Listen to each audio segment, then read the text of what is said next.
As you may recall, 2 weeks ago, went by really quickly, but it may seem forever ago as well, we started with this series called FYP, For Your Person. We specifically looked at last week about analyzing our talents and how we are going to work toward evangelism, toward winning people to Christ, toward sharing our faith with our friends. And we defined evangelism as simply taking the gospel through our words and actions to our friends and family members. Something short, simple, and sweet. So this week we're going to look at kind of the next idea and step in evangelism after we've looked within, figured out what we're good at, what we're not, what God's blessed us with talents, and how we can use them for His glory. We're going to look today at what we can do with that. Once we figure out who we are in Christ, how we can take that to our friends. So I'm going to ask you guys a question real fast to start us off. Who in here, their favorite class of the day is lunchtime? Yeah, a couple of you guys, there people are like, I don't want to admit it. No, I don't know. Yeah, okay. For me, my favorite class of the day, favorite period of the day, hands down, was lunchtime. I love to eat. You throw any food at me, you know, it's fantastic. I will eat it more than likely. And in my middle school, I remember, maybe, I don't know if this is what it's like at LMS or not, but in the cafeteria, our tables folded up into the walls, and they folded out down into the walls is how they worked. They were kind of unique, kind of cool, I guess. And some of my fondest memories in middle school were in the cafeteria. That is where the funniest stuff happened. That's where the best stories happened. That's where the craziness happened. If there was a carrot that came flying through the air and landed on your tray, that was probably me who threw it. I was that kid in middle school. So I'm sure y'all have experienced stuff like that. But one of my favorite memories from that time in middle school during lunchtime specifically is when you get to talk to your friends, right? Something about having a meal and being with other people just really opens up a lot of random stories. You get to hear about people's home lives, about their brothers and sisters, about the crazy uncle who came over for Thanksgiving, you know, all of that. That's you? Yeah. Yes, so we hear all of this at lunchtime, but it's something about food that just allows us to open up and have fun. And as we talk about this idea of a table, we're going to look at how can we use something like being across the table from somebody to impact others for the gospel. Today we're going to look at 1 John verses 43 through 52. And before we get into that, kind of what's going on here is last week we talked about John the Baptist and 2 weeks ago we talked about John the Baptist and his call to ministry, his call to Jesus. And right after that happens, Jesus meets up with John the Baptist, who was the forerunner for Christ. And he baptizes him. And this is when God said, "This is my beloved Son, whom I am well pleased." The light and the dove come down from heaven.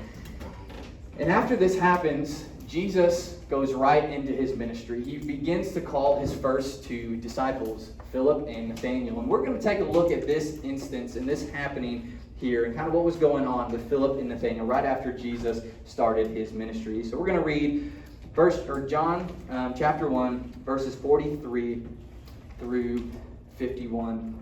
The next day, Jesus decided to go to Galilee. He found Philip and said to him, "Follow me." Now Philip was from Bethsaida, the city of Andrew and Peter. Philip found Nathanael and said to him, "We have found the one whom Moses in the law and also the prophets wrote about, Jesus of Nazareth, the son of Joseph." Nathanael said to him, "Can anything good come out of Nazareth?" Philip answered and said, "Come and see." Jesus saw Nathanael coming toward him and said of him, "Behold, an Israelite indeed, whom there is no deceit." Nathanael said back, "How do you know me, Jesus?" And he answered him, "Before Philip called you, you were under a fig tree, and I saw you." Nathanael answered him, "Rabbi, you are the Son of God, you are the King of Israel." Jesus answered him, "Because I said to you, I saw you under a fig tree, do you now believe? You will see greater things than this." And he said to him, "Truly, truly, I say to you, you will see heaven opened up and the angels of God ascending and descending on the Son of Man." So as we look at this text tonight, what we really want to focus in on, if you get nothing else out of tonight, this is what I want you to focus on and really kind of think through and get a hold of, is that you are the tool that Jesus uses to reach your friends and your family members. It's you. You are that tool. God has given you your talent, your gift, and ability to reach your friends and your family members for Christ. Pastors play an important role in that. Your family plays an important role in that. Your friends play an important role in that. But ultimately, they can't be be around your circle of influence more than you can. So we want to see tonight, as we know that if we're the tools that Jesus uses to reach our friends and our family, what are some practical steps that we can do to make that happen, that we can do to see our friends and family come to know Jesus? And the first thing that I think we really see here is in verse 43. And it says, "The next day Jesus decided to go to Galilee, and he found Philip and said, 'Follow me.'" So if we are going to begin to take the gospel to our friends and the family, the first thing that we have to do is fully follow Jesus. And this has two very important meanings for us tonight. The first part that it all hinges on is that we have a personal relationship with Jesus. That there was a moment in time when we can remember back that whether it was with a mom or dad, a family member, a friend, a pastor, that we surrendered our life to Christ and we invited him in our lives to be the ruler of our lives, to follow after him in everything that we do. Because if we don't, there is nothing that we can do to be able to reach our friends and family for Jesus if we don't know him ourselves. But secondly, we must have to be willing to fully follow him in every part of our lives. So this means we have to be willing to fully follow Jesus in how we speak to other people.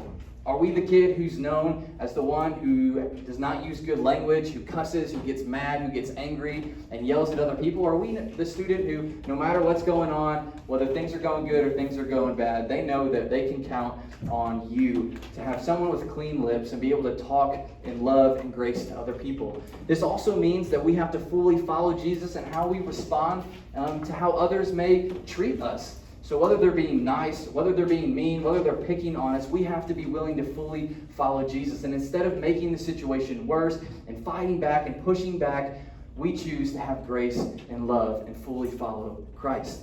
It means that we have to fully follow Christ in how we treat and respect our parents. When our parents tell us to do something, are we the kid who mumbles and complains and backtalks and tells them, "I'm not going to do that," or "I'll do that later"? Or are we the kid who's like, "Okay, Mom, that's what you told me to do. Okay, Dad, that's what you told me to do. I'm going to go ahead and do it because that's what you asked of me"?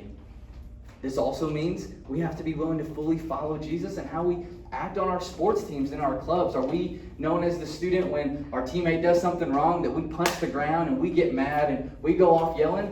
Or can our coaches and leaders count on us to be the one who encourages our team and treats them and says, "You know what, guys, we messed up, we blew it that play, but we're going to get up and we're going to keep going"? It also means that we have to be willing to fully follow Jesus, even in our work ethic in school. Are we the kid who works hard and treats others with respect in the classroom? Or are we known as someone who slacks off and is lazy and who's constantly looking at the person next to us and getting answers? Where do we follow Christ? How do we follow Jesus? And if we want to begin to lead others to Christ, that's the first important step, is to fully follow him in every part of our lives. But secondly, we want to be able to faithfully share our story. We see in verse 45 that when Philip hears about Jesus and chooses to follow Jesus, he goes to Nathanael. And in verse 45, it tells us, "Philip found Nathanael and said to him, 'We have found the one whom Moses in the law and also the prophets wrote to Jesus of Nazareth, the Son of God.'" See, after Philip decided to fully commit his life to Jesus, to fully follow Jesus, he didn't keep it to himself. He didn't even choose to, let me think about this for a couple days. Let me process it. I don't really know what's going on. I'll kind of step back, and then once I figure out actually who this Jesus guy is and learn a little bit more about him, then I'll maybe feel a little comfortable to go share about him. No. We see here immediately, he races off to go share with his best friend how he decided to follow Jesus. His best friend, the person who he was closest with, was the first person he took off after. And if we can be honest here for just a minute, I think that's sometimes the most scary and the most difficult people to chase after and to be real and to share our story with are the people we're closest to, right? We're sometimes afraid that maybe they won't like us anymore. Maybe they'll treat us a little different if we're vulnerable and share what Christ has done in our lives. I have a brother who doesn't know Christ. He doesn't go to church. He never has. And I find the most difficult person in the world to share my testimony with, my story with, is my brother. Because I'm afraid sometimes, and I have these doubts in my head that what if I mess up, or what if he sees me differently, or what if he doesn't want to talk to me, or what if he gets offended by something I'm saying. Those are all real worries that most of us probably think about sometime, and that's okay. It is okay to have those thoughts in your mind, but at the end of the day, we can't let them impact our willingness to share the good news in our story with everyone around us, and our friends and those closest to us. As we look at this, we see that Philip, he didn't exactly have the answers to life's crazy questions. He wasn't a scholar about the Bible. In fact, he didn't even have a Bible at this point. Philip decided to simply share how Jesus made a difference in his life and how he could do the same for Nathanael's. And in the same way that Nathanael had an experience with Christ and had an important story to tell, if you have a relationship with Jesus, you are no different. You in 6th grade, you in 7th grade, you in 8th grade have an important story to tell about Christ and how he has changed your life. Sometimes when I think about school, some of the greatest lessons and some of the things I remember most about school or about sermons isn't necessarily, admittedly, the content. It isn't the math, it isn't the history, it isn't the English. But the things that I remember most about middle school and high school and college are the stories that were told, because stories are engaging, they're exciting, they mean something, we can relate to them. And you can do the same. When you tell your story, no matter if it was, I grew up in church, my mom grew up in this church, my dad grew up in this church, I was saved when I was 10 years old, and that's just me. I was never a crazy bad kid. I didn't have this crazy story of the life I came from. Your story matters. It's important. If you have the story of I came from this crazy family, it was messed up, it was nuts, and God changed my life drastically, your story also matters. And you can use that story to impact others. That's the thing that they're going to care about. They don't care about what Clay is preaching on Sunday. They don't care about what I'm talking to you guys about this week. They want to know how their best friend was changed by Jesus. That is what's most important to them. And we also see here in verse 46 that sometimes we're going to face doubt and rejection. The first thing that Nathanael says to Philip is, can anything good come from Nazareth? What's going on here? Nazareth is not somewhere you want to be. There's nothing good that's going to come from there. He was doubting, and Nathanael began to reject the idea that this could really be the Messiah just because of where he came from. But Philip was still faithful to share that story and to give the answer of who Jesus was. But we have no reason to fear, because Jesus will still do a mighty work in the lives of our friends and the lives of our family members if we faithfully choose to tell the story he's given us.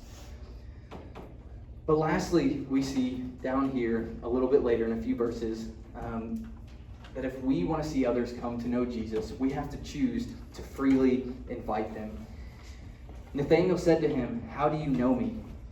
And Jesus answered him, "Before Philip called you, when you were still under the fig tree, I see you." And right before that, right before Jesus begins to talk to Nathanael, we see what Philip says. And Philip says, "Come and see. Come and see this Jesus that I told you I saw. Come and see this Jesus who's changed my life." You may not get the full picture just from my story, but let me tell you, if I introduce you to Jesus, if I can introduce you to my friend Jesus, he's going to change your life.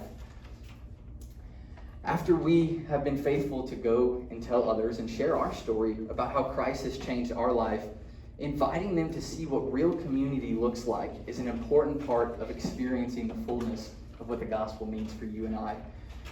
Philip didn't leave his friend with knowledge about Jesus. He gave him an opportunity to experience Jesus. There's a statistic out there that says 82% of unchurched people, 82%. So I would say that's about right here where Brooklyn's at, over. So this many people, just in this room, would be willing to come to church, even though they've never been to church, if someone would simply invite them.